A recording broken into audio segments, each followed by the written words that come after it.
It is nighttime again. I'm actually going to get our slow cooker recipe ready for tomorrow. I am making a Kalua pork, and so it needs to slow cook for like 10 to 12 hours. And I figured it would be a good time to do an overnight slow cooker recipe again, just so that way I have enough time to have it ready tomorrow, maybe even for lunch. I'm gonna serve this with rice. There's also cabbage in this. And then I got a fresh pineapple to cut also on the side. It's very pokey. This recipe is pretty minimal ingredients though, so it is very easy. We don't even have to cut up the cabbage tonight. That's something that goes in at the end of the cook tomorrow morning.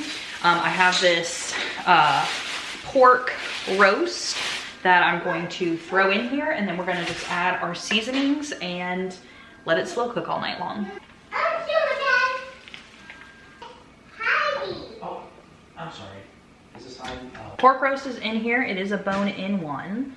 We're gonna add ginger, ground ginger, salt and pepper,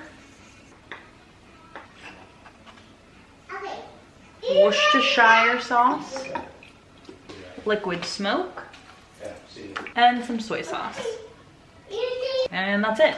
We just cover this and let it slow cook for 10 to 12 hours around.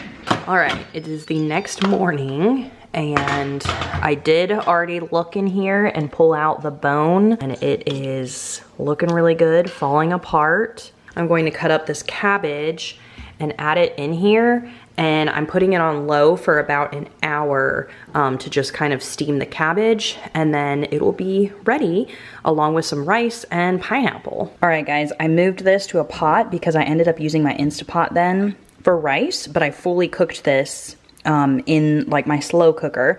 And so I had added the cabbage, and then I also decided to cut up and add the pineapple, so it was like slightly cooked, and it tastes so good. So I think I had the cabbage and the pineapple in, I think on high for about an hour. It might have been an hour and a half, but I had left the house and went to the grocery store.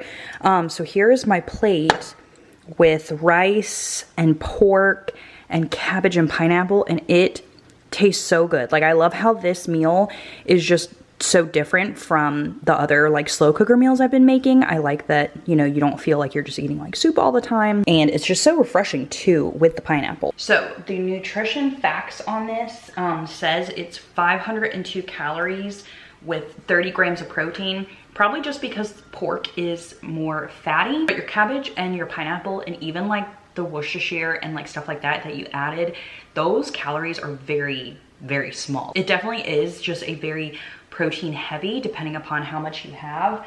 I'm not sure what the serving size of this is, but obviously depending upon how big your pork butt was, and then just serving it with some rice, or honestly you could just eat this plain if you wanted to. I think I might even drizzle a little sriracha on top. This is a good meal. I also liked that I cooked it overnight, just because it could do low and slow with the pork butt, and then I was able to add the cabbage and the pineapple. And if you didn't have like a rice cooker or want to cook rice, you could always use like a minute rice, and then you have a very, very easy and filling lunch. Definitely going to keep this recipe. I actually really like this one. I like how different it is from the others. I think that's it. I think I will see you guys tomorrow in another video. Bye.